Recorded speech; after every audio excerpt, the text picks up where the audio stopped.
Hello, hello, hello, everyone. Welcome, welcome, welcome. I had to rush and eat. Now I got, and something went down the wrong pipe. And now I'm sitting here like, how is everyone? Happy Thursday. Hi, Nanny and me. How are you? Okay, I'm not even going to mess up your name. I. Your favorite. Oh, thank you. Thank you. Thank you. Thank you. Hi, Natalie. How are you? Let's see who we have over here. Hi, Angela. Thanks for joining me on YouTube. As I was saying, I ate something. I was hurrying, rushing to eat because today is Thursday and I go see my chiropractor after I get off work. Then I rush home and try to find something to eat. My husband says, I'm going to go out to eat, go get something. Okay, you want something? I said, sure. I said, I hope you get home before 8, because that's when I go live. And he got home about 10 minutes ago. And I'm like, and all of a sudden I'm like, oh, wrong pipe, wrong pipe, wrong pipe. So if y'all hear me doing like this, it's because it went down the wrong pipe and I'm still trying to get it out of there. Hello. Okay. Anasta Savara. Okay. I'm not going to mess up your name. Hi, Natalie. Hi, Anasta. Hello, Pilot Jones. How are you? Thank you for joining me. Okay, so I know. Hello, I love Jesus. Thank you for joining me tonight. I have something special for you all. We're celebrating tonight. I'm not going to play music because I don't want to get kicked off of any one of my platforms for playing music that's copyrighted. But just know that we're singing the celebration song by the Commodores. Is the Commodore sing that? Who sang that song? Celebrate good times. Uh, anyway, we're singing that tonight because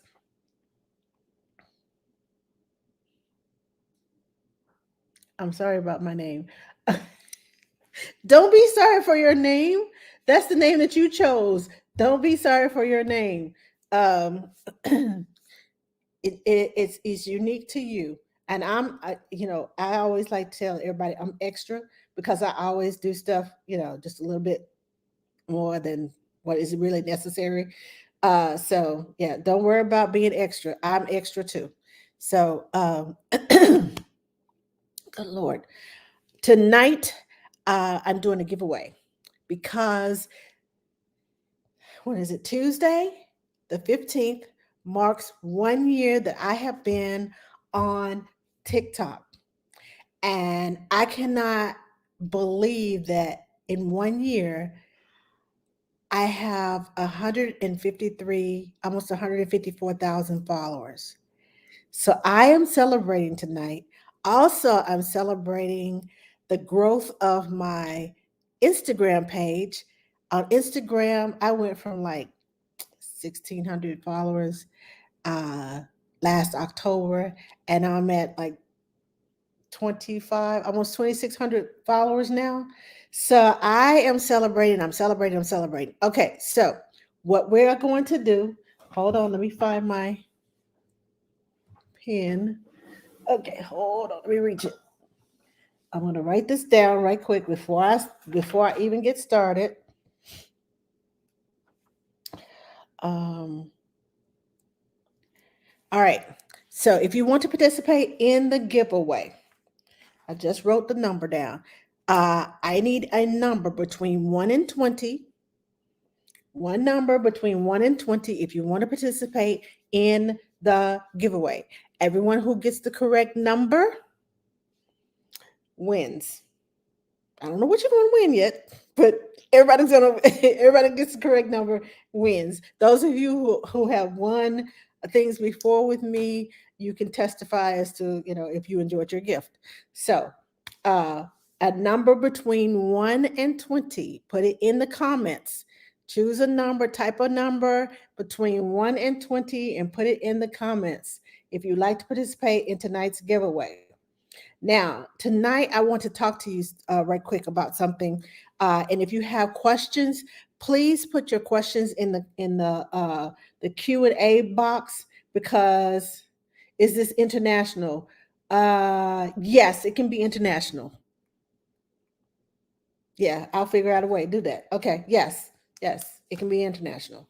Um, I was saying I want to talk to you all about. I'm doing a series along with the series about the independent play. I'm gathering my videos for the independent play. I did one from 4 to 6 months. Now I'm getting ready to do one probably this weekend, and I'll bring it out about 6 to 9 months about independent play, and then my next one will be anywhere between 9 and 12 months about independent play. So I'm doing a series, but I'm also about independent play. But I'm also doing a series about things for new parents to. Uh, a checklist, a to-do list before the baby gets here while you're waiting. And then I'll follow up with some things to do once the baby gets here. I did a quick video yesterday about some things to do uh, once the baby get here, like rest and the visitors, scheduled visitors. But tonight I want to talk to you quickly about off gassing. And a lot of you don't know about off gassing, because I didn't know about off gassing. And I've been working with kids for a while, but I took a class about going green, and they talked about off gassing. And I didn't even think about it until I took the class. Now, off gassing is when you take the toys, especially the baby's crib mattress, all the equipment, everything out of the packaging, because chemicals from the manufacturing of whatever it is, those chemicals, some of those natural chemicals that build up inside of that plastic or inside that box, when you open them up, it emits these chemicals, and it's not safe for the baby. So, and it takes a good 2 to 3 weeks for all the gases to get out. If you've ever had like a Casper bed or a bed in a box where that memory foam pillow where you have to let it air out before you use it, or let it let I know I have a memory foam pillow that I have to pull. It's like stripes of memory foam, and you have to pull it apart so it'll rise up, and it has a smell to it. And sleeping on that is it stinks. Imagine your baby inhaling all that gases. Now, I'm not saying that all of the gases and the chemicals are have an odor to them, but some of them are odorless, and you can't smell it, but it's still harmful. It's like carbon monoxide. You can't smell it, but let it get in your house. It's harmful to you. So open those packages, open especially the baby's crib mattress. Oh, take it out of the plastic. I know some people say, "I'm gonna leave the plastic on here because it's a barrier so the baby won't wet the bed." Go get you a mattress cover for your baby. Take that plastic off of that mattress. Let it air out, because when you put your child on that mattress, if it gets a hole in it, or somebody scratches, or you pull it up and it rips, and you're like, oh well, that's on the underside, it's not going to do any harm. Yes, it is. All those chemicals that are seeping out of there, toys that come in the little vacuum pack, um, the vacuum packed, you know how they put the plastic around it, and it's so tight that you got to stick a knife or something in there and then rip it apart. Take those toys out, let them air out. Particle board. A lot of bookshelves are not made with solid wood anymore. It's made with particle board. Particle board, the chemicals that they use to glue that particle board together, those chemicals are harmful. Let them air out.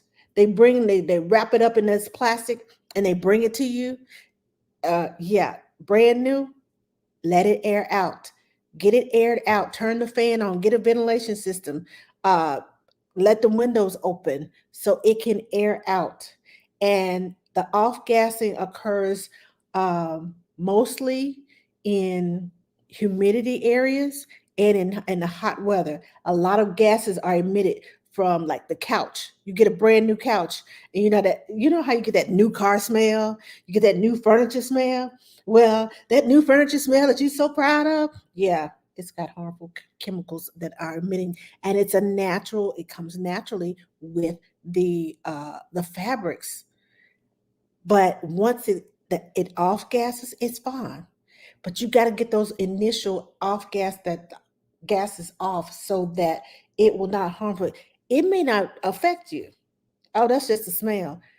Your baby system, your baby's tiny little baby, their system is not as strong as yours. They haven't been here as long, so they're not used to all these smells and chemicals and things like that. You need to off gas those products. I open Pampers. I open wipes, all the stuff that comes in the box, and they got it all bubble wrapped or the special wrapping on there, the vacuum seal wrap. Uh, I'm telling you now, right now, Dog Glass, you open them so that the chemicals can emit off of the out of the furniture, and it will um, if it's used, if you buy something that's on the floor, you like, samples that you see on the floor. Oh, I'm sorry, ma'am, we don't have any more. This is our last one. Well, let me have the one on the floor. Well, it has been open for a while. It has gotten plenty of ventilation and air blowing and through and coming through and blowing through it. So it has already had the opportunity to off gas. So most of the used products that you find, it has had an opportunity to off gas. So I'm just giving you, just a piece of advice. Off gas your baby's equipment. That rocking chair with the ottoman. We all see that little glider that you get in them, and the ottoman, and you sitting here gliding with the baby, or the recliner that you put in the bedroom because, oh, I'm gonna have plenty of nights up in this bedroom. I'm gonna have to, be sleeping in here. Your mattress, your pillows that you may get, the boppy pillow that comes in that plastic. Don't wait till you need it. Rip that boppy pillow, the plastic off of that boppy pillow, because if you're breastfeeding, your baby's right there on that boppy pillow. And those gases are coming up in those chemicals. It's called volatile organic chemicals, or VOCs.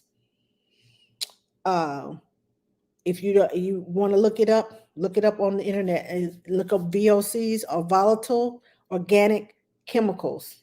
That's what they're called. You want to get all those gases, and it's found in furniture. It's found in dryer wipes and dryer sheets. It's found in dryer sheets. Believe it or not, it's found in toys, um, different paints, um, fingernail polish remover, the acetone. All of those gases that emit into the air, they can be harmful to your baby. You're welcome. You're welcome. Um, is it okay that my 25-month-old is only saying a couple of words? Doctor wants him to 25 months, so he's 2 years old. He's only saying a couple of words. Yes, I totally agree that your baby, there may be a reason why they're not talking if they have been traumatized. Um, and sometimes we don't even know a child has been traumatized. I was speaking with someone. I was doing a sleep training, and she told me that her baby all of a sudden doesn't want to sleep in her bed. She's 2.5 years old. She doesn't want to sleep in her bed. She keeps complaining about monsters. The monsters under the bed, the monsters under the bed. And she screams and yells every time. It was like all of a sudden. I said, well, what has happened? Um, what have they watched on TV? What have you put in front of them as a tablet? And she said, oh my God. Oh my gosh. You found the problem. I said, what? She said, I let her watch this little show on YouTube, and I was on the phone, and the show went off and something else came on. And when I looked at it, it was this little monster under the bed. And it was a cute little story, but I stopped it in the middle and then let her see that the monster wasn't under the bed anymore. It was just their imagination. But she was scared of the monster under the bed. You never know what little things trigger kids' minds. So therefore, she was afraid to sleep in her own bed because of the monsters. So we had to do. She said it's about to drive me nuts, and she wants to sleep in the bed with me. She refuses to go to bed.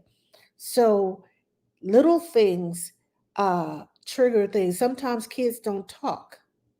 One of my nanny friends, uh, what is the term? I think it's neurodivergent.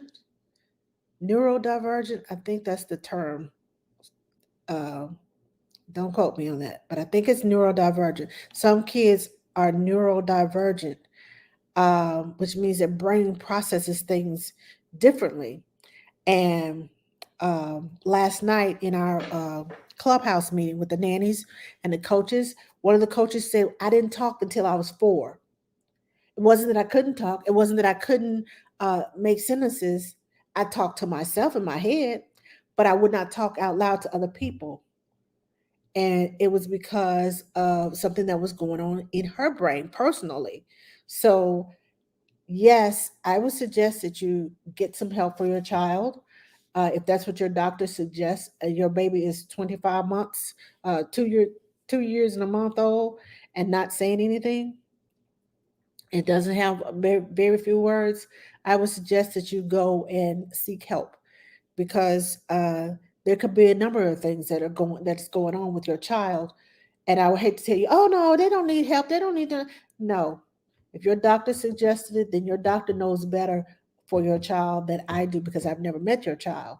But in my opinion, and like I said, my opinion, yes, um, there may be something wrong with your child that needs to be discovered. It could be something simple, it could be something major, but you'll never know until you go and have that evaluation done. Okay, there's a question over here on, uh, let's see.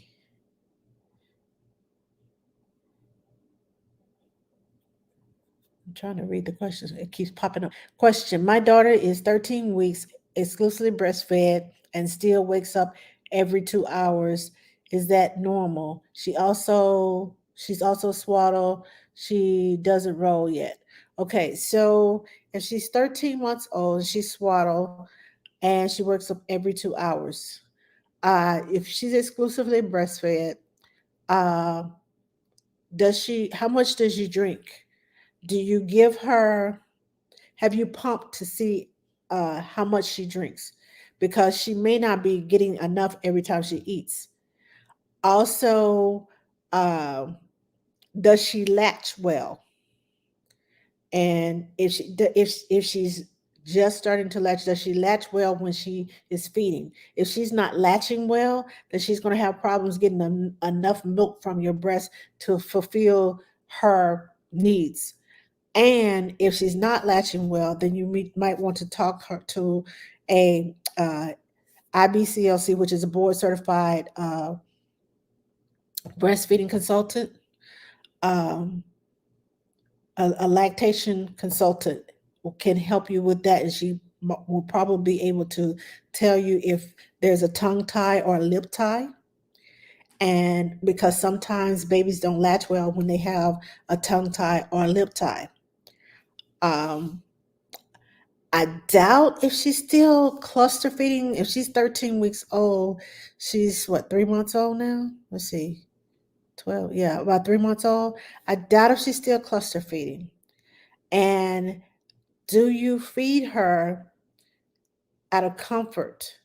Because some babies comfort eat. They get so used to, okay, I'm not going back to sleep until you feed me. They may not even be hungry, but because you stick the boob in their mouth or stick a ball in their mouth and don't give them a chance to know, am I full or am I not full?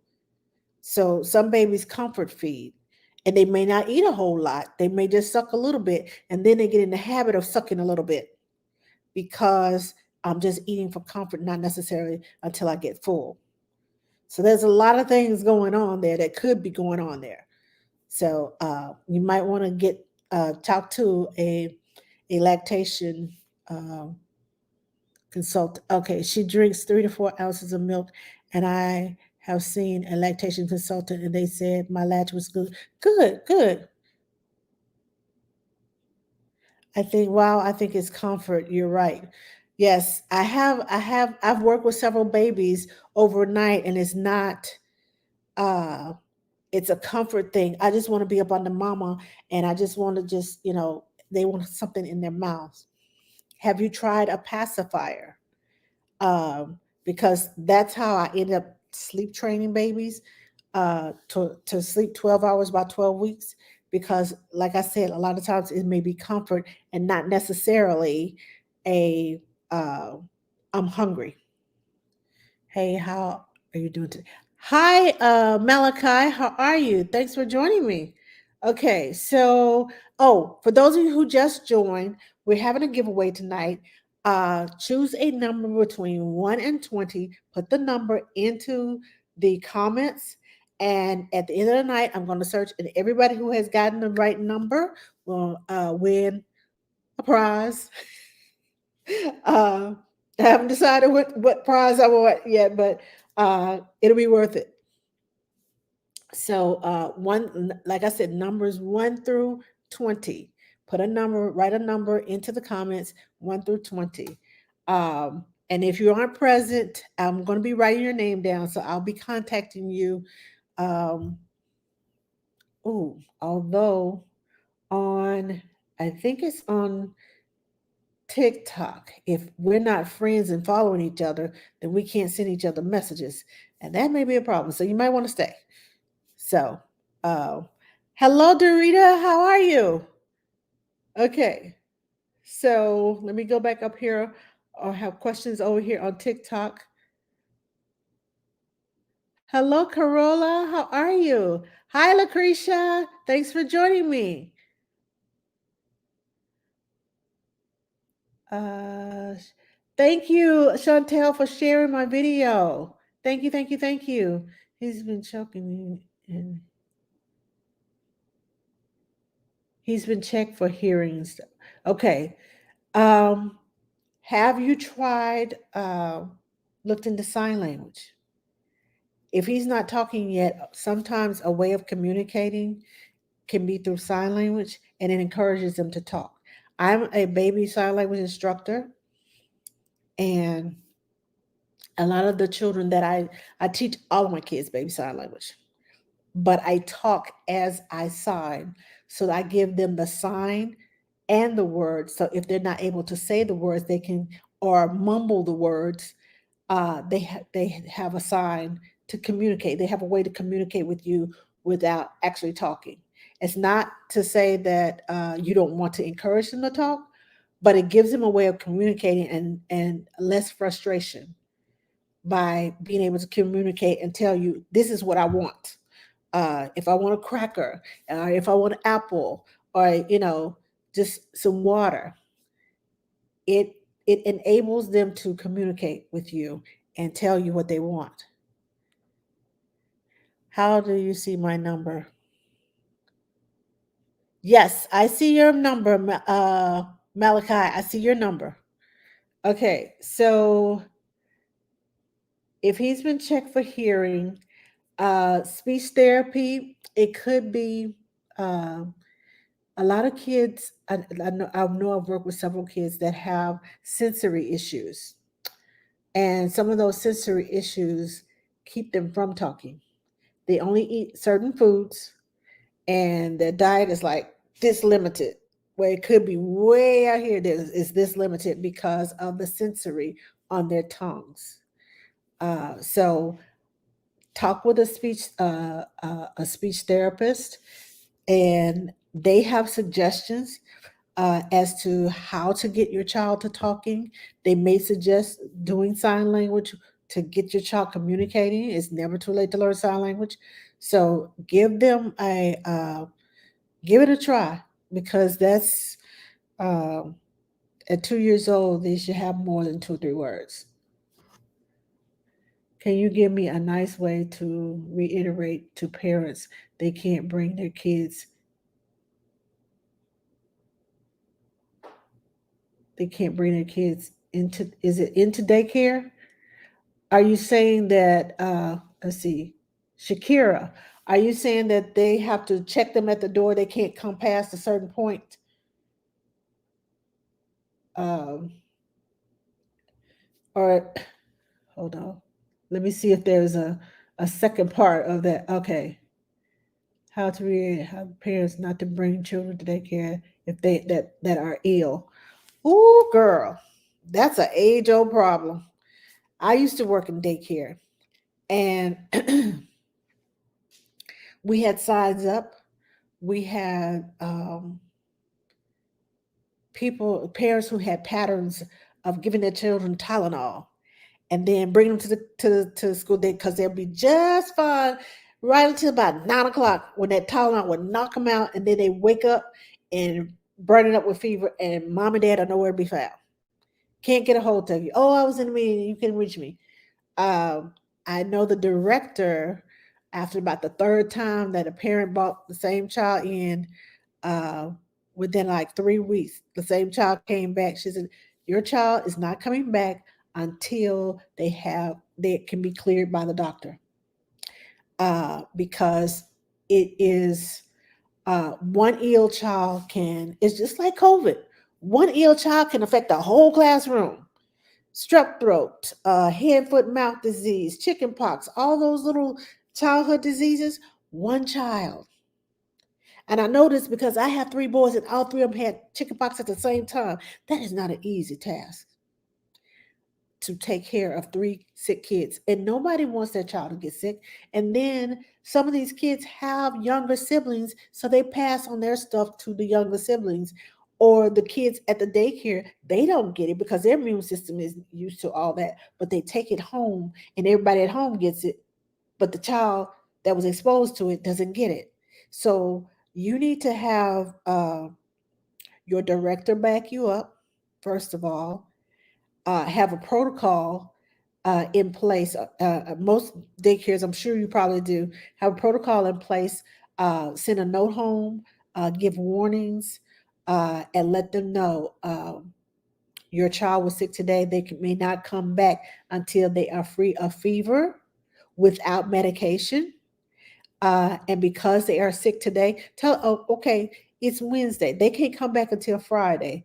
And if on Friday, if they have a fever tomorrow, they cannot come back until next week on Monday.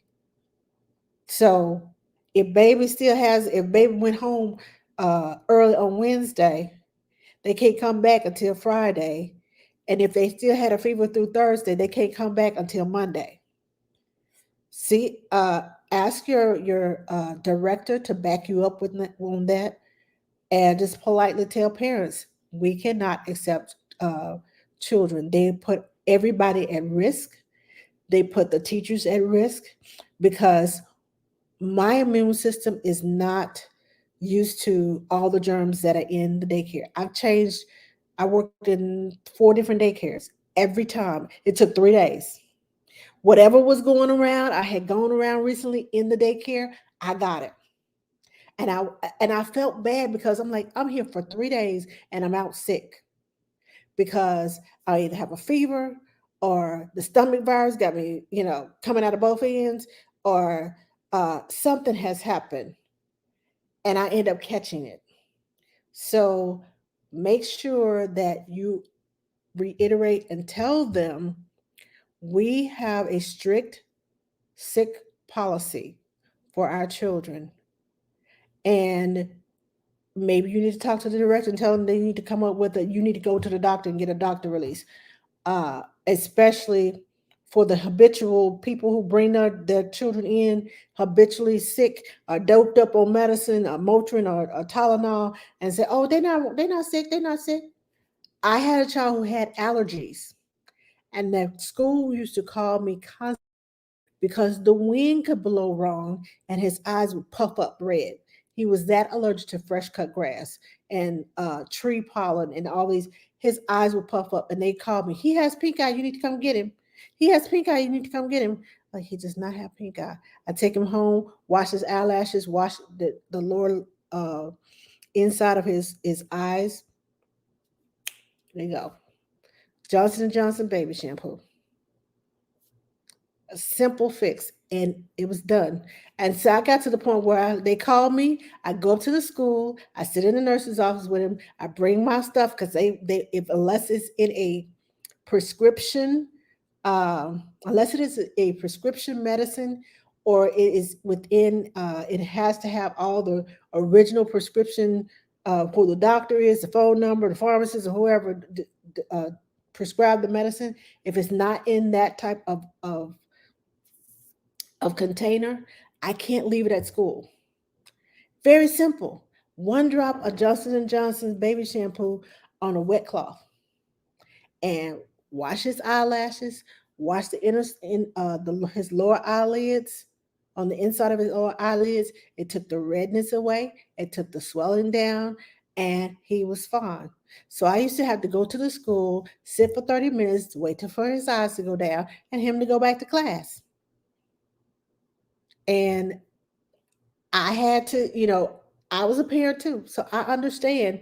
And I worked as the good thing is I had my own home daycare at that time. So I know what you're going through, but telling sick children, you can't bring your sick child in here because they'll get the whole one bad apple spoil the whole batch. That's basically what I'm saying. So talk to your director, maybe get some stricter rules in place. Hand out, and don't just hand it out to one person. You have, if you do a handout, hand it out to all the parents in the school. Have them to sign off on it.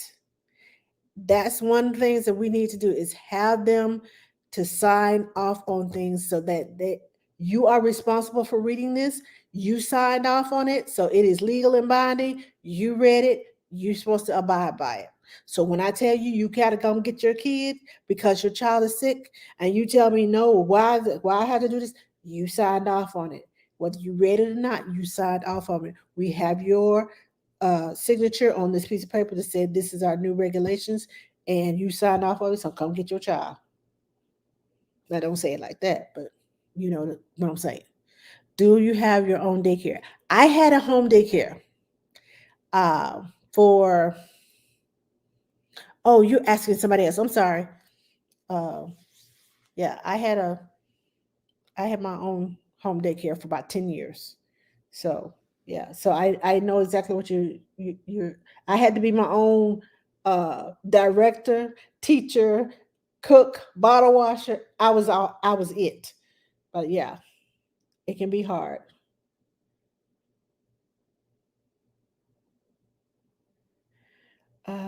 Get him checked by audiologist. Yes, my son had problems hearing, and he got checked by audiologists, and they did the little test for the eardrums, and especially in his left ear, it was just like it would go like this, where it's supposed to go up and down. When the sound hits the eardrum, it bounces back, and it made the little needle go up and down on the little what's that little machine called? I can't remember the name of the machine, but the printout, you could see up and down that his hearing was on point in one ear.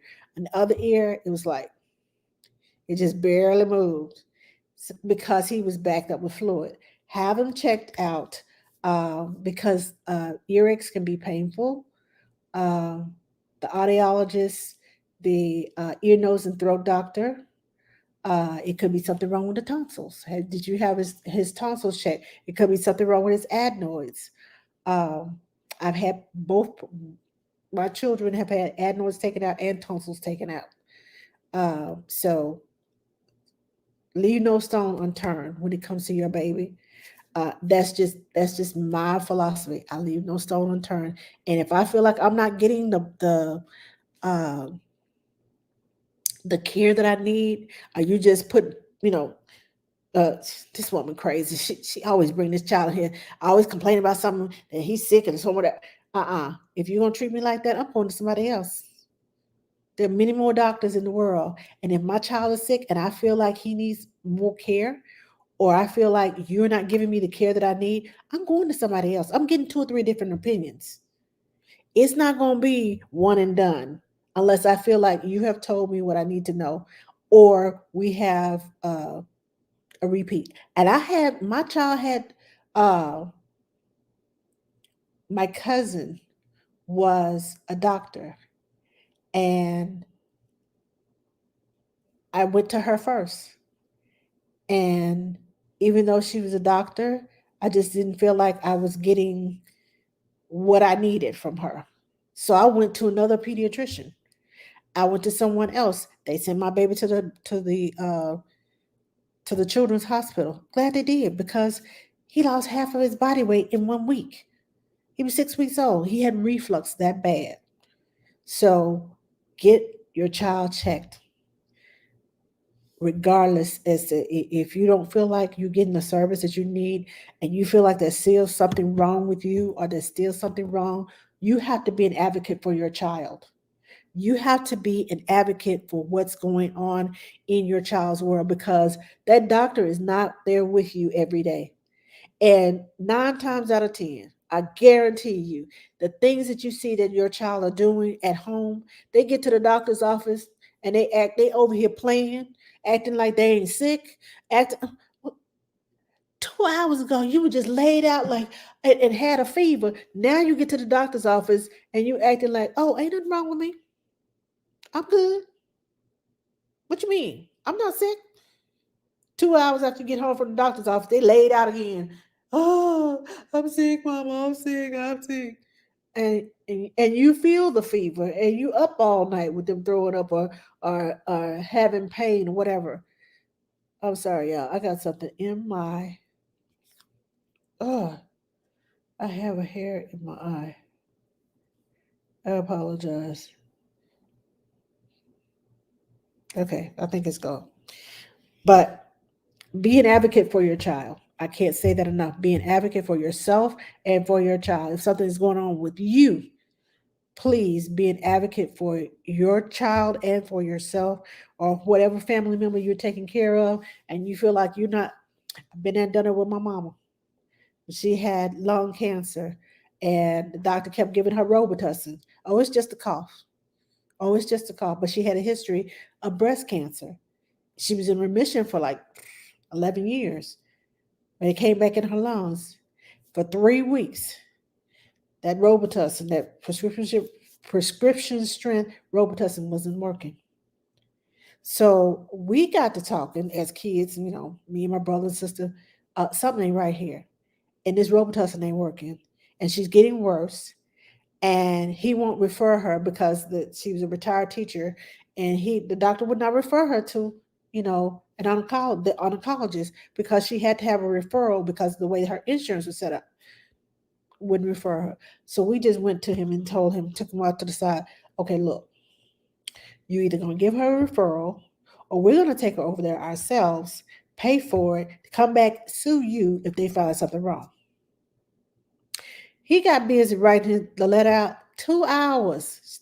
It took them 2 hours to find out she had lung cancer, and they drained like a quart of fluid off of her lungs. But he's sending her home on Robitussin. I'm just saying, I have had many a fight with people when it comes to my family members. I want to know what's wrong. And I'm not gonna stop until I find out what's wrong. So I encourage you, don't stop until you find out uh, what's wrong with your baby. There's a reason why he's not talking. Um, find out. Get to the root of the problem. That's the only way you can, find a solution, is to get to the root of the problem. Hello, Bala Montessori. Hi, British Nana in Oz. How are you? Thank you for joining me. Let's see. Thank you. You're welcome, Firefighter Barbie. Hello, Yari. How are you? Okay, so those of you who just came in, if you would like to participate in tonight's giveaway, write comment, write a number between 1 and 20 in the comments if you'd like to participate in tonight's giveaway. Okay. Favorite ways as a nanny to bond exchange with a 4 month old. Tummy time, music, laughter, uh, cuddle, snuggle.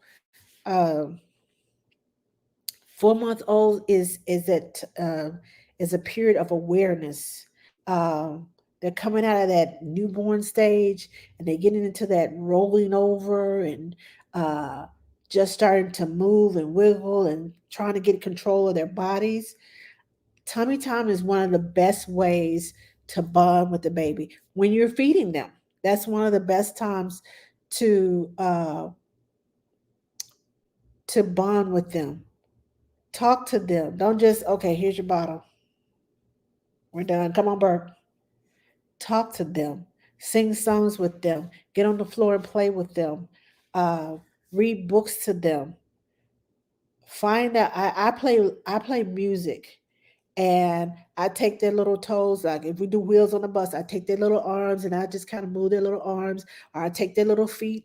If you're happy and you know it, stomp your feet. If you're happy and you know it, clap your hands and then shout hooray. I lift their little arms up and laugh and sing along with them. At 4 months, they know how to smile at you if they like it and scream at you if they don't. So that's some of the favorite ways I love, love, love, and I definitely utilize tummy time and when I'm feeding them.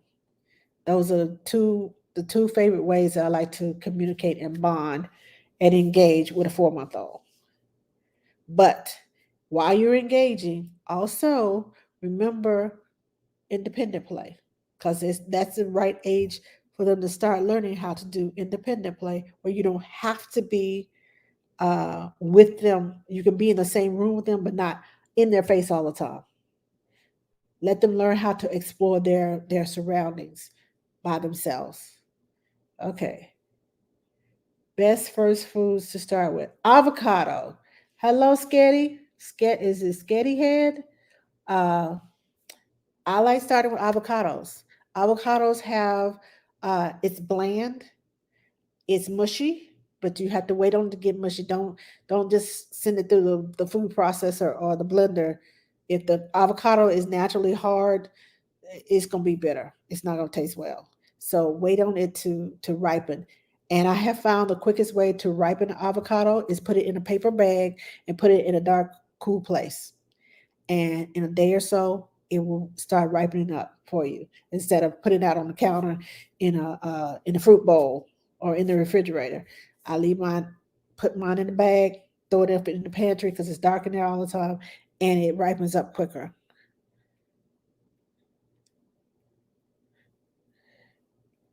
Okay, so let's see. I think I got everybody. Did I miss somebody?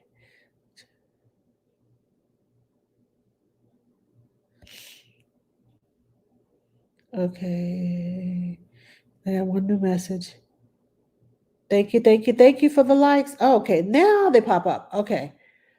I had a lot of, I was looking, I was like, I see messages, but they're not here. Shame on doctors like that. Yes.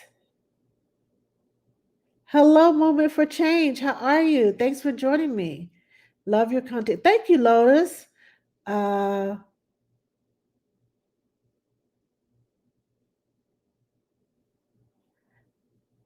Hold on, my 3-year-old won't listen. Please help. Um, I asked her to get dressed, hair done, etc. She has a tantrum. Have you given her choices? And when I say have you given her choices, uh, I usually, when my 3-year-olds get to that point of not listening, um, I start giving choices because they're at an independent stage where they want to do it themselves. They learn how to push buttons, and I give them choices, and they have to have consequences. I like to do natural consequences. Okay, so if you're not going to get dressed, I guess we can't go to the park. Uh, and usually when I say that, oh, I want to go to the park. Wait, wait, wait, wait, wait. All of our time is going to be out if you don't come on and get dressed.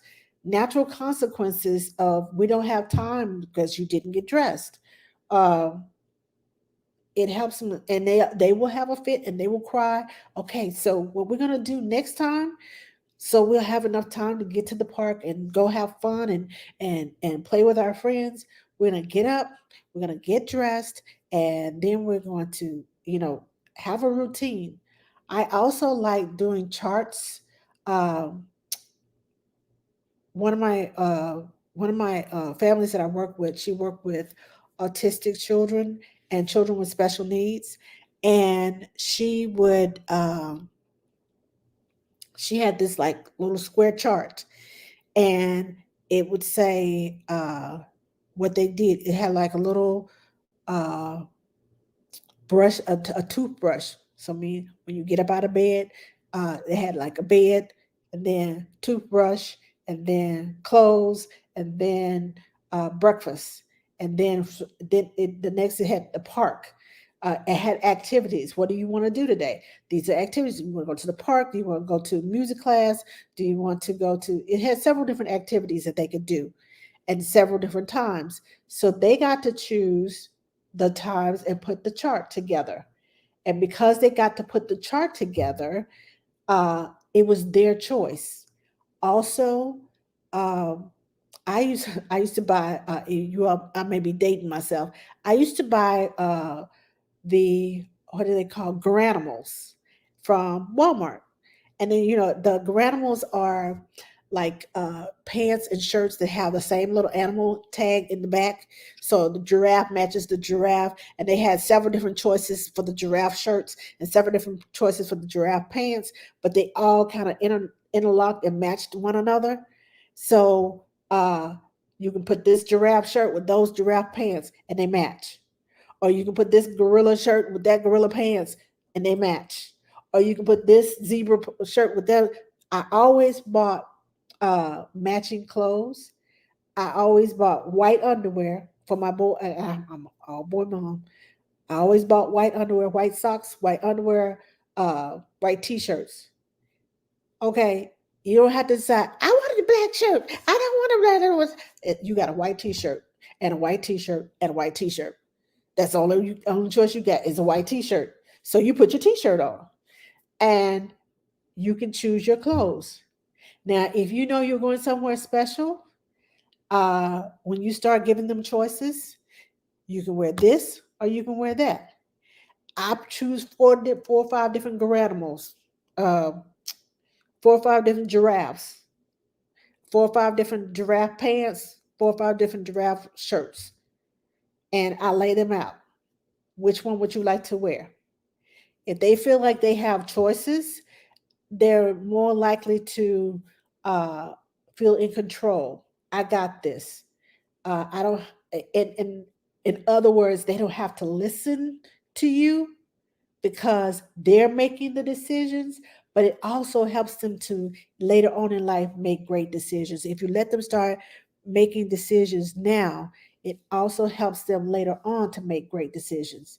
So let them start having choices. Let her, if you ask her to get dressed, give her the chart and tell her we're going to do a chart, and just find little icons. You can find little icons on online, find them in a magazine, draw them yourself if you want to, do stick figures, find pictures of toys, but just make a little chart, and that way, and have Velcro. Put Velcro so they can move them around. Okay, so at bedtime, what do you want to do first? Do you want to take your bath? Do you want to listen to the music? Do you want to uh, have your stories? So these are your choices for bath time. It's bath time. These are the choices of things that go on during bath time. You want to brush your teeth first, or do you want to take a bath first? So let them choose what they want to do. Just make sure that bath time is bath time, and then underneath there, you put the clothes or the pajamas that they want to wear. Thank you so much, Movement for Change. Thank you for the gifts. So make sure that you giving them choices makes them feel important, helps them to make great decisions later, be decisive, And you don't know it, but making choices as children, that's like being in the business world, the corporate world. Okay, so we don't need any more. Let me check the inventory. No, we don't need any more of those. We need this, we need that. It helps them make decisions later on in life. And even when you are not there, even when they go to school, it helps them make good choices. So put your child in a position where they can start now making choices and make good choices and decide for themselves what they want to do, how they want to do it. But they have to stick to the choices on the chart. This is the choices that they made, so this is what we're going to do. But there are also natural consequences. If you don't want to get dressed, that's fine. We don't have to get dressed. If you don't want to choose, okay. And give them visual timers. There are timers that have like sand, because sometimes the digital stuff doesn't work. There are like little sand, like a half hour. It's like 5 minutes, 10 minutes, 15 minutes, 20 minutes, and 30 minutes. And it's like the saying, you turn it over. Okay, this is your timer. So you have this many minutes to decide. Flip it over. I think there's one for like 30, 40 seconds too. You flip it over. And when the sand goes out of the top, when the sand is empty, then your time is up. And if you don't choose, then I get to choose. Yes, they may have a temper tantrum, but you have to practice consistency. You have to practice, and then you have to be consistent, and you have to be patient. Because the bigger deal you make out of it, the more you get upset, and you're getting on my last nerve. Come on now, I need you to get dressed. They feed off of your energy. If you're calm, they'll stay calm. If you don't react to that tantrum and you just sit back and wait, and tell them, okay, when you get done, it's okay for you to be angry. But when you get done, we're running out of time. You see the clock, you see your timer, your time is running out. And once your time is out, then mommy's going to dress you and put your clothes on and whatever. And they may fight you because she's 3 and she knows what she wants to do. But you're going to have to practice patience, consistency, and patience, consistency, and practice. And sometimes when those temper tantrums get to the point of elevated, take them to the water. Take them to the water. Run water over their hands, or put a wet cloth on their face. It helps them to cool down and calm down. Water works, because sometimes you're not gonna win that tantrum. Sometimes you just need to get to a point of peace. It's better to be reconciled than to be right. So yes, uh, yes. Am I saying it right? Bala Montessori says they need to feel important. I do a lot of Montessori lessons when I work with the kids. Yes, they need a chance to feel like they are important and they get to make choices, because Mama always tell me what to do. I don't like Mama telling me what to do. Now she can't tell you that, but that's what's going on in her head. I work with a 1 year old. I started with her right after she came home from the hospital. Even as a baby, and when she get all high strung and she get all worked up and just couldn't calm down, I just said, breathe, breathe. She's 1 now, and she will stop herself and she go,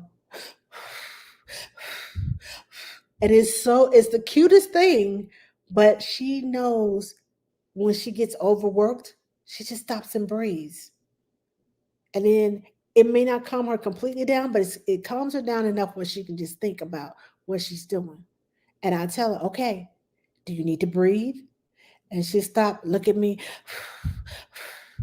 I said, yes, breathe in, breathe out. And now she goes, because she sees me going, breathe in and breathe out. So, yeah, give them some coping mechanisms, practice some coping mechanisms with them so they'll know how to self regulate. Okay?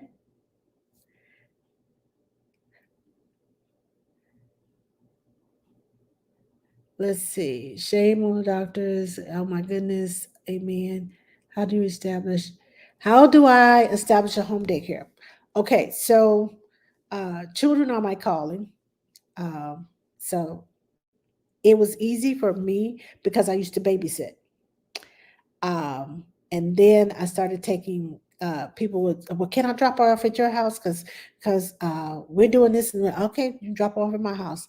And I ended up having a home daycare in my mom's home when I was in college. And I went to school at night, took care of the kids during the day.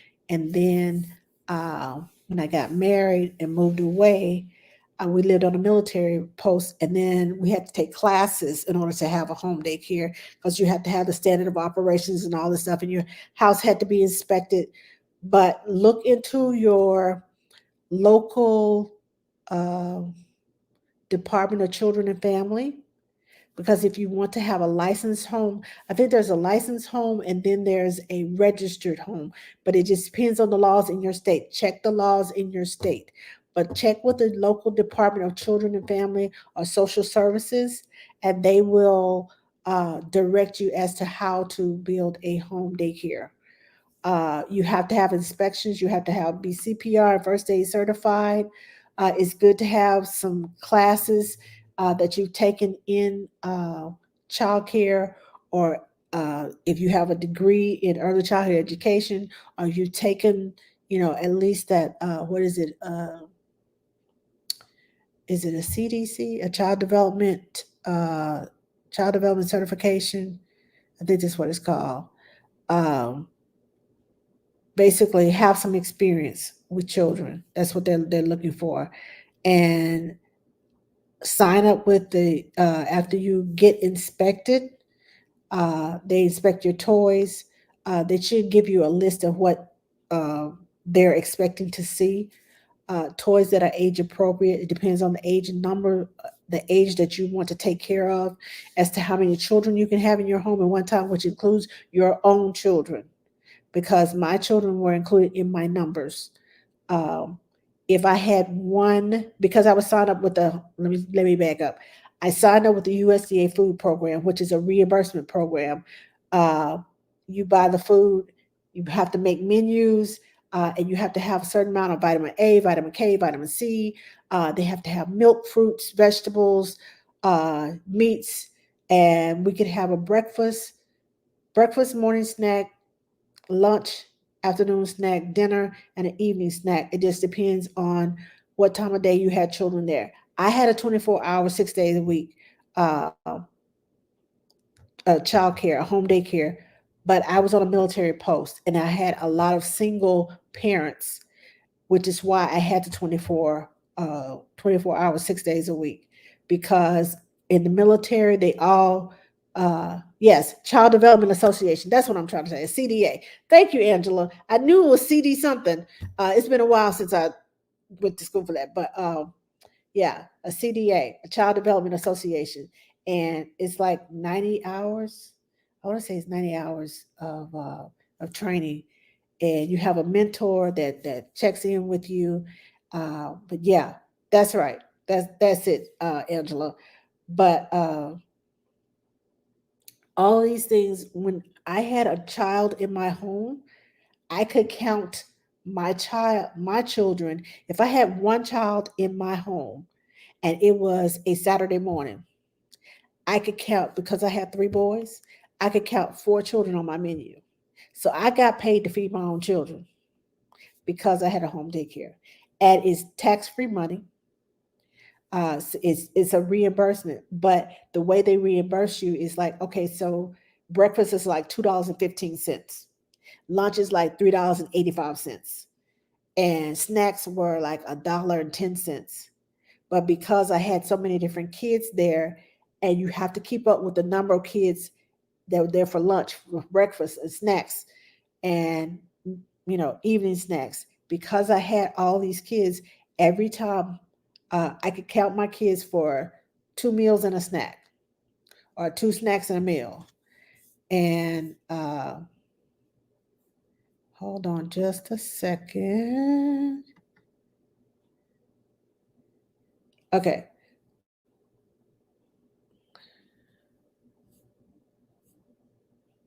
Oh, you got this. Okay. Um, because I had my kids there, I could feed them breakfast, lunch, and a snack. So if they were, I had one child there for breakfast, lunch, and breakfast, morning snack, and lunch. I could count 4 meals for each one of those and get paid. Now, with them being so small, I would go to Sam's or to Costco and buy in bulk, and I would make a casserole, say lasagna. I made lasagna, and I would split it in half. The kids that were there for lunch had lasagna for lunch. The kids that were there for dinner had lasagna for dinner. But the same two sets of kids were not there. So I could serve lasagna, the same lasagna for lunch and for dinner and still have leftovers. But I still got paid for that. So getting paid, and I would spend like $400 or $500 a month on food for the daycare. I got reimbursed like $1,500 a month, tax free money. So I was able to do a lot more with my kids because of the reimbursement program. And I still got paid for them being in the daycare by their parents. So I was making, you know, a pretty good salary.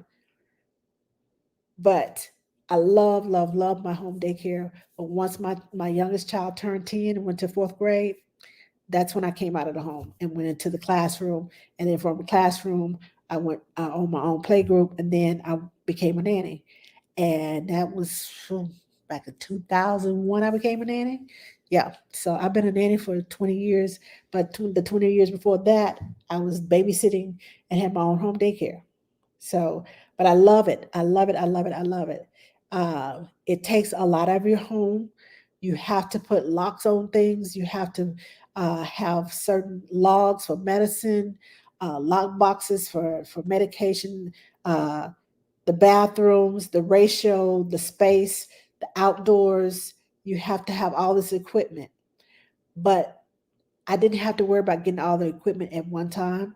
As my children came in, I added new toys. I had enough to start.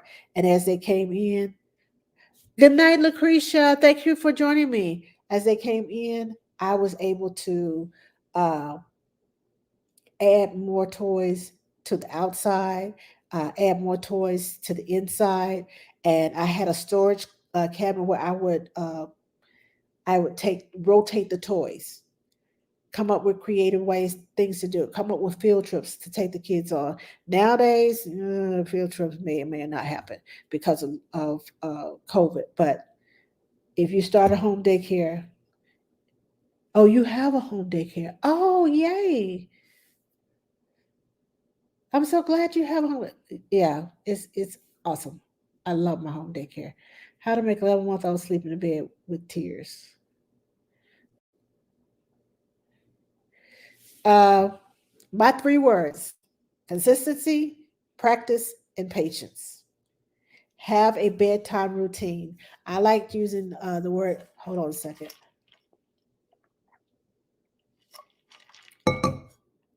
I like using the word brain trigger, the words brain triggers.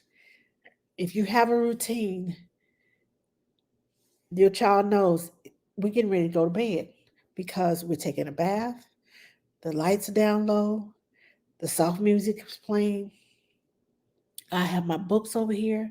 I have my cup of milk over here. Uh, Mom singing her goodnight song. Dad singing if you start that routine, it triggers the brain. It's time to go to sleep. I may not like it, but it triggers the brain to go to sleep. And the more you do it, the more consistent you are, the more they'll be susceptible. Even if they cry, their brain, their body starts shutting down because their body is used to that routine, and their body is used to uh, their routine gives them, that's their internal clock. And when I say their internal clock, I have been getting up at 5:30 for about 6 or 7 years. I changed jobs and I had to be at work until 9 o'clock for 2 years. I mean, 2 years, my body, my even if I went back to sleep, my eyes 5:30, the alarm wasn't even open. What when the alarm wasn't even on, and my eyes would go, "Am I late? Am I late? Okay, well, wait, what time? Oh, oh, that's right. I don't have to be there until 9 o'clock. Okay, go back to sleep." But my body would wake up at 5:30 because of the routine that I kept. Because it was so ingrained within my body that this is what time I wake up. My eyes would just automatically pop open. On the weekend was the only time when I knew it was Friday night, my body was like, "Shoom, you don't have to get up tomorrow morning." I didn't wake up. But as soon as Sunday night hit, I was like, okay, my brain would switch modes and I'm just on it. And I'm like, okay, gotta be at work, gotta go, get up at 5:30, gotta do this, gotta I'm on it. I'm so routine. And that's why I like my children to be on a schedule and have a routine because it triggers their body. Okay, this is going to happen next, and you can tell if that baby is on a schedule and it's 9:15 and they go to bed at 9:30. The eyes start rubbing, the tugging at the ear, the whining, um, and the restlessness. And as soon as you put them in bed, they cry for a minute and and they sleep the whole time. And you have to go in there and wake them up. So get in a routine.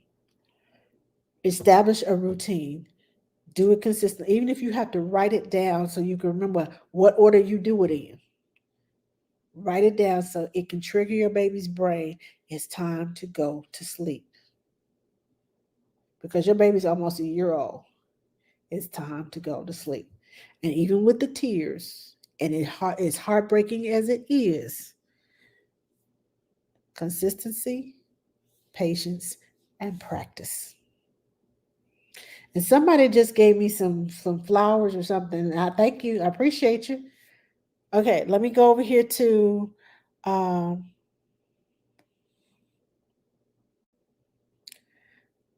Instagram. That's where I am. In Instagram, they need to feel important. I am so lost right now. Okay, Bala Montessori says, I am so lost right now of how to find jobs on my own without an agency. What do you do? What do you recommend? I don't like Care or Sitter City. Right now, my daytime job that I'm at, they found me on care.com. But care.com has been a friend to me. I have 29 5-star recommendations on care.com. So, and I think they have gotten to care.com now where you can go in and ask for recommendations. People who have a lot of recommendations. They keep saying, why don't you pay the 20 whatever dollars it is a month? I'm like, I don't need that to pay for that because a lot of my jobs come from word of mouth. A lot of my jobs come from uh, care.com, and a lot of people on care.com share my information with their other friends. My NCS work, uh, I just, and I literally, I have been working in this field for 40 some odd years. I just signed up with the first agency, and it's NCS agency. And the NCS agency, I met a friend at one of the houses, and she said, "I need to tell my friend about you. When are you gonna be done with this job?" I was like, "I'm gonna be done, you know." And I told her. She said, "I need to tell my friend about you. Is it okay if I tell my friend?" I said, "Well, go through the agency." I don't have to go to no agency. I'm just gonna tell her. I was like, "Please go through the agency." I was like, I'm trying to be correct and do this right, but a lot of people see me and their friends tell them about me, and I get, matter of fact, I am booked with the exception of August and June, I mean, July and August. I am booked through December for my overnight care by word of mouth. And I signed up with the agency because I want to help them. And then I got word of mouth and word of mouth and word of mouth from the twins that I took care of when I first moved here 2 years ago. My friend and she does this, and she wants to know if you are available. I said, well, have her to call me. And then their friend said, "Oh yeah, my NCS, let me do this." So word of mouth is has been my best friend. I've worked several jobs on care.com and was grateful for them, but most of my jobs lately for the last 10 years have been word of mouth. And it's a good thing to have word of mouth. Also, get in a community of people. I work with I am in a group of newborn care specialists and postpartum doulas, and we have a messenger group. We have a breakfast club, and we uh, do breakfast. Well, I used to until I moved here, but even moving here, I'm still a member of the group because I sometimes go back to Dallas and work. But most of my jobs here in Austin for the last 2 years, um, the first one I had was word of mouth, and it's somebody from the group saying there's somebody in August. I have in Austin. I have a friend in Austin that needs this and needs that. Okay, and they'll just pass my name around. And when you make yourself indispensable to a family and you work your behind, well, should I say I work my behind. I like to go above and beyond. Like I said, I'm extra, and I'm teaching parents and I'm taking care of the baby and I'm having the important talks with them about the nutrition, about latching, about the breastfeeding, about when should my baby start this and should my baby doing this and should my baby be doing that. All of these questions and all I have studied. I have gone through the trenches. I have stayed up in, past midnight studying so I'll know the answers to these questions so that I can be a one-stop shop. You don't need to go to nobody else. I got it all. I know how to do this. I know how to tell you this and that. Become a one-stop shop. You're a certified early childhood teacher, Montessori trained NCS graduate, and currently taking child psychology classes online. Well, you got it. Hello, Nanny Miss Monique. How are you? British Nanny and Oz says little people are like old people. They need routine to help understand and security. Yes, routines help with security. Uh, but Bala Montessori, contact me after this is over with. Okay, and we'll talk about jobs.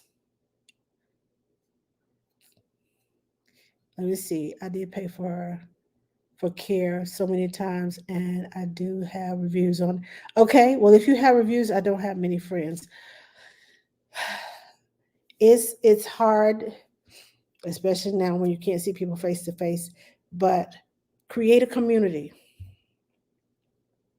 You have to have a community around you of like-minded people that'll help you, that understand you, because I know in the NCS world we get uh, questions like, well, do you have a friend that's a nanny? Do you know a good nanny? I know your job is ending, but do you have a good nanny? Can you be my nanny? And we're like, oh well, no, we booked up, and we have other things to do. But yeah,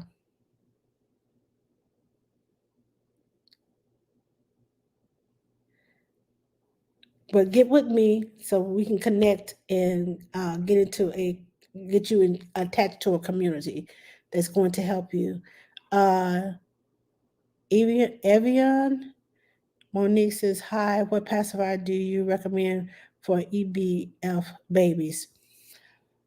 Okay, so there's this pacifier. I have to take a picture of it. Um, it's actually here on Instagram, and I can't remember what the name of the pacifier is, but there's this pacifier, and it's made of clear, and it's not hard like regular pacifier. It's kind of soft and plushy and squishy, like the mama's breasts. Um, Inbox me, Evian. Inbox me, DM me to remind me to find that pacifier because the baby that I work with overnight, that mom introduced me to the pacifier and I love it. And the baby likes it. So inbox me so I can ask her remind me to ask her what the name of the pacifier is. And I probably have it on one of my phones, but I'm using both of them right now. So inbox me so I can give you the name of the pacifier so you can try. You can order one and try it. Um, Otherwise, I would say the nuke pacifier with the little divot in there. There's it's hospital grade, and you can find it on Amazon. But it has like the little divot for the nose, because most of the pacifiers have got that round circle, but this one has like a little divot that goes right up under the nose, so the baby can breathe. I love that one. Thank you, thank you, thank you. Um, I have questions over here. You're welcome, Stacy. Yes, Lotus says, yes, picture schedules. Yes, I love picture schedules. Um, Thank you for following me, Jazz Tabulous.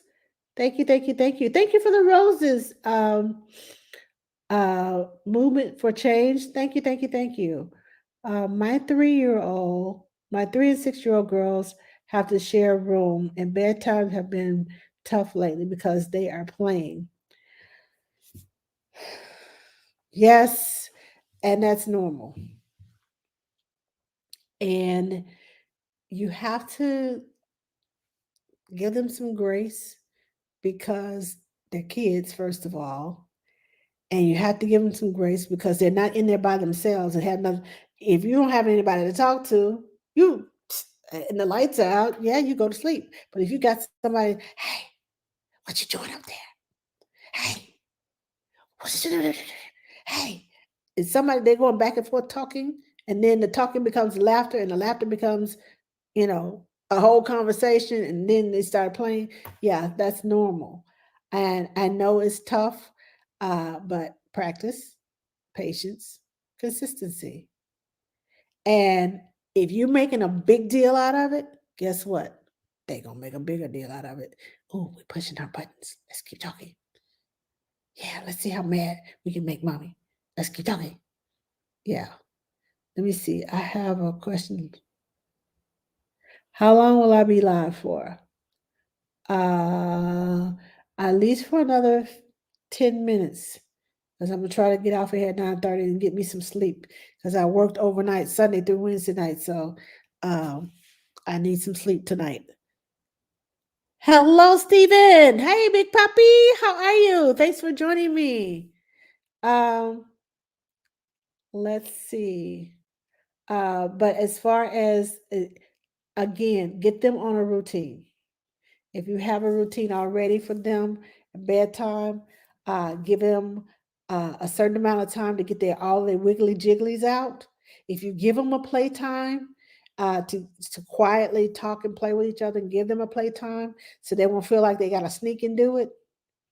Um, and they probably will still sneak and do it, but give them to, okay, you got 10 minutes and then it's bedtime, and then lights out. And that way, if you continue to practice that and tell them the rules, what happens when lights out, I know your 6-year-old probably understand better than your 3-year-old. And if your 6-year-old tries to follow the rules, then the 3-year-old will follow what the 6-year-old is doing. So try to get the older one and the young one together on the same schedule and routine, and give them that extra, okay, this is your wiggly jiggly time, and tell them what the wiggly jiggly time, and act silly with them. Okay, get all your sillies out. All right, get your wiggly jigglies out. You know, there's a song that says, shake your sillies out, jump your jiggles out, uh, uh, clap your crazies out. It's got 3 or 4 different verses, but give them that wiggly jiggly time, and then say lights out. And even if you have to start the routine earlier to give them the time for that extra 10 minutes to have the wiggly jiggly time, give them the time. And so they'll know, oh, mama's giving us extra time so we can talk and we can get all of our conversations in. And then tell them, okay, it's time for night night. Lights out. Be quiet. Let's go to sleep. So again, give them choices. Yes, I do give her choices. Good. At what age do babies understand the word no from the beginning because they've heard you say it in the womb. Now, they may not act like they know the word no, but they do. Babies have more, um, I shouldn't say more sense. Babies have more understanding of words uh, than you give them credit for. And that's why I always do what I like call forecasting. I talk to them.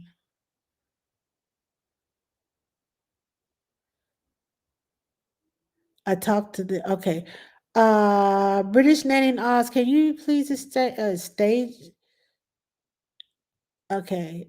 Um, I'm not sure what you mean by staggering bedtime. Staggering? Is it staggering bedtimes? Is that what you're saying? Do they have staggering bedtimes? Okay. Let me see who that was. With the 3 and the 6 year old. Do they have staggering bed? Stacy, do they have staggering bedtimes? That's what British Nanny and Oz wants to know. Yes, staggering. Do they have staggering bedtimes? That's what she wants to know. Um, but yes, babies understand. I talk to them. I do forecasting when I tell them, okay, we're going to do this, and then we're going to do that, and we're going to do so they know exactly what we're getting ready to do. And if I change my mind or something happens, okay, so we're not going to do this, but we're going to do that. I talk to them and then move on through the movement so they know, oh, this is what getting my pampers changes feels like. Oh, this is what taking a bath is. Oh, this is what going to the table to eat. Oh, this is what climbing in my high chair means. So if you follow actions with words, they get an understanding. It's like a visual. I'm a visual learner. Okay, you can tell me something. Okay, can you show me how to do that right quick? And you show me, if you show me and teach me how to do that, if I'm watching you do it, I learn quicker. And because I'm a visual learner, I talk to my babies as I'm doing things. Okay, we're going to change your pamper. Okay, we got 3 snaps. 1, 2, 3, as I snap them up. And most of the time, the babies start talking. And when I say, okay, we got 3 snaps, and I say 1, 2, 3, they'll start counting with me. It's a way of getting them to count. It's a way of learning numbers and order. All the things that I do, most of them are what I like to call unconventional teachable moments. So all of that's why I talk so much to them because I want them to understand not only what I'm saying, but see what I'm doing, attach the two together, and they're learning, oh, this is what that is, because this she said this, and that's what it is. And then they'll start doing it and referring to it and have the knowledge of what is going on with their bodies and what you're doing to them. We're getting dressed. Okay, right arm in. Okay, left arm in. Okay, we're putting they learning left and right. All right, we're gonna put on your socks. This is the word for socks. Uh, my baby girl, she goes like this because she can't get her fingers down. She go like this. She knows the sign for shoes, and she'll go socks and then shoes. So I tell her, okay, let's go get your socks, and she goes like this. I said, yes, we're going to get our socks, and she'll go get the socks because she has a little basket with her socks. I said, okay, let's find your shoes. And she'll go find the pair that she wants. Sometimes she gets one on one pair and one on the other. Okay, let's match your shoes up. This is a red shoe. This is a green shoe. Do you want the red shoe or do you want the green shoe? And I'm holding this red or green, and whichever one she grabs first. Okay, this is the one we're going to have. Let's go find this shoe, and she'll go and we'll look and I'll say, is that the same shoe? Nope, that's not the same shoe. And I'll help her match the shoes against the other shoes. That way she's learning how to sort things. So babies understand. You just have to talk to them and find ways to get them to understand and show them uh, the definition of the word that you're saying or what you're talking about. So yes, they understand. Happy Black History Month. Thank you. Thank you. Uh, Okay, I'm not gonna mess up your name up. Nyella? Ny is it Nyla or Nyella? Is cool. Thank you, thank you, thank you.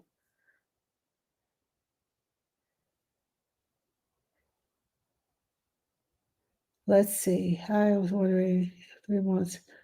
Okay, uh, 3 months is okay to feed to sleep. A lot of babies feed to sleep. You say if 3 months is if it's okay to feed to sleep at 3 months, uh, a lot of babies are still being fed to sleep at 3 months. They get a bottle before they go to bed. Are you asking is it okay? And a lot of babies at that time are still getting what we call a dream feed, which means they in the middle of the night give them a little something, something to keep them, help them tide over until the next morning to sleep a little longer.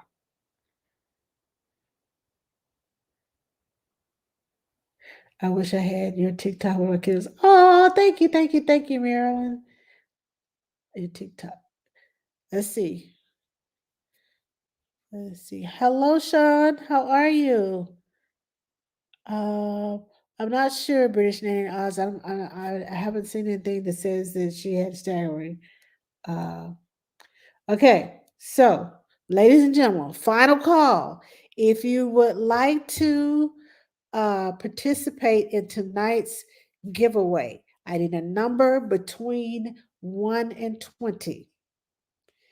In 1 minute, I'm going to go start from the bottom and look all the way up to the top. And those of you who have responded, I will and get the number right. Uh, need a number between 1 and 20. I already have the number written down on my paper. I wrote it down when I first started. So it's already written down. Uh, so if you'd like to participate in the giveaway, please write down a number. Oh, I can tell it's starting to get cold outside because the night air's got me all stopped up. So you have about 10 more seconds before I start going through and looking for winners. And I said winners with an S because more than one person can win. If you get the number right, then you can win.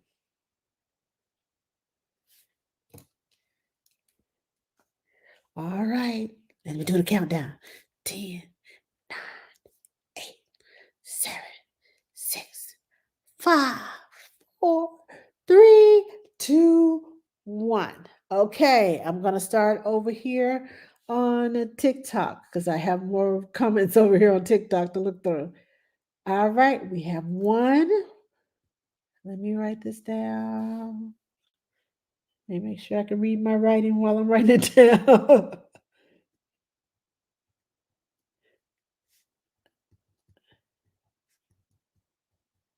All right, let's see. Let me keep going. Nope, nope, nope, nope, nope, nope, nope.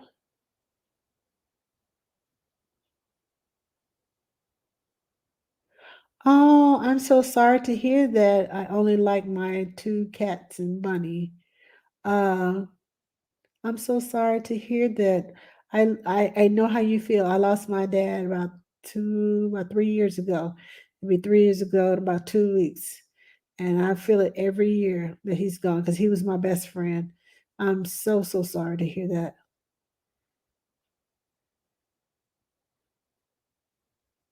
Let's see. Let's see. I'm looking for numbers. I'm scrolling. I'm scrolling. I'm scrolling. And I'm looking for numbers right now. I see one person who has the right number over here on TikTok. Only one so far. And I'm looking, I'm looking, I'm looking. Nope, nope, nope. Okay, I have one person on TikTok that has the right number. I wonder if it's you. And nobody on YouTube and nobody on Facebook. Let me check over here on Instagram and then I will announce my winners. Okay, where's the last statement? Right there it is.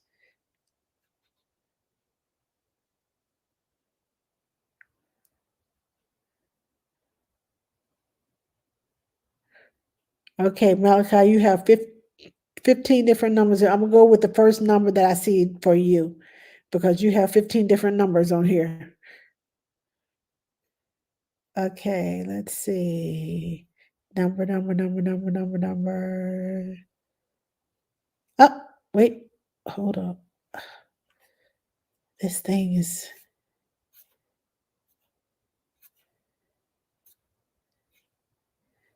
okay. I'm scrolling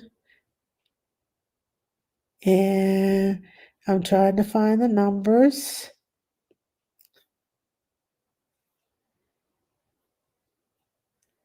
Let's see. I only have one winner so far? Wow.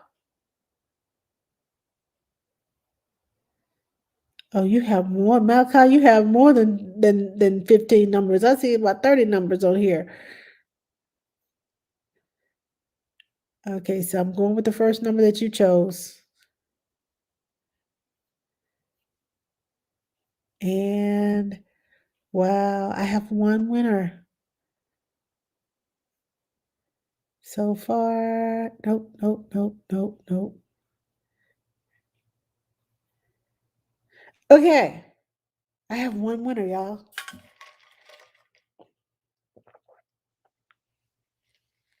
All right, tonight's winner. Okay, I'm gonna show you the number. The number was number 9. And Malachi, you had about 30 different numbers on there. Your first number, I think, was 13. So I went with the first number because you had so many numbers on here. I went with the first number that you had, which was 13. So Abby H909 on TikTok. Congratulations, you got the number 9.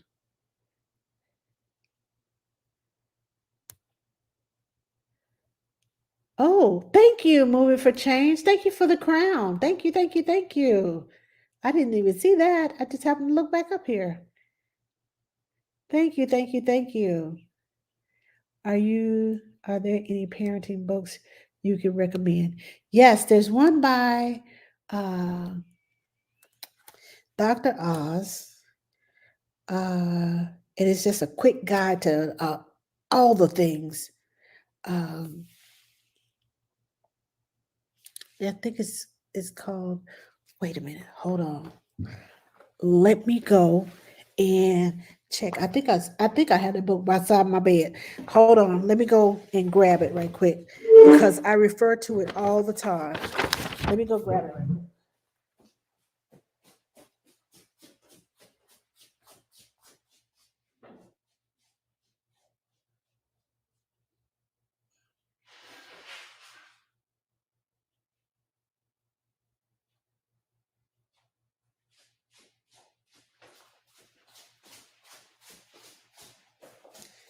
This book right here helps me a lot. It's called You Raising Your Child, the Owner's Manual from First Breath to First Grade, by Michael Rosen, MD, and uh, Mehmet C. Oz, MD. Um, they are the authors of You Having a Baby. They also have You Having a Baby, but this is what it's called, You Raising Your Child. I recommend this book. Let me put it this way. This is a book that I recommend. And the inside of the book, it has like an index. It has all these cute little illustrations and pictures in it. And as you can tell, I got to, so whatever that is, I got bookmarked. But it has all these little topics and it gives you the quick answer to it. Just to get you started, to get you learning okay, this is the GI cheat sheets. Diarrhea, symptoms and causes, painful stools, vomiting. Let's see, what is in here? Vomiting continue, abdominal pain. It has all these cute little designs and charts, what to use, uh, gluten free, um, GoPro, GI issues. Talk. Teach your child what gluten-free sensitivity is. It's all about gluten-free foods. They have ideal medicine cabinet, what to have, the must-haves for your medicine cabinet, uh, optional things for your medicine cabinet. Uh, they have what they call U tools. Can you see this? They have what they call U tools, and the U tools, the newborn survival guide, other caregivers in baby's life, family friendly recipes, fitness for family, vaccines, the fine art of discipline. I love this book because it gives you, um, let's see, different things for the kids to do. Happy birthday stretches, lower back and hamstring. It gives you illustrations about what it's supposed to look like. But my husband, believe it or not, my husband found this book and bought it for me. And I ear you, and the I ear you is the I, the ear, and you. It's talking about the brain. Okay, so very good book. And these are the authors, Dr. Oz and Dr. Rosen. But there's a picture of the, okay, I can't see. There's a picture of the authors of the book, so you can see the book. But I love this. It's like a quick guide of it's kind of like a Webster's dictionary where you want to look up the word and you see the noun, the pronoun, how to use it, and it's a verb or whatever it is.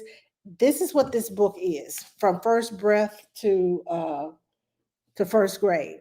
So from birth to first grade, so basically from 0 to 6 years old, you can find stuff in this book, at least to let you know, okay, this is the symptoms that they have. Is it in the book?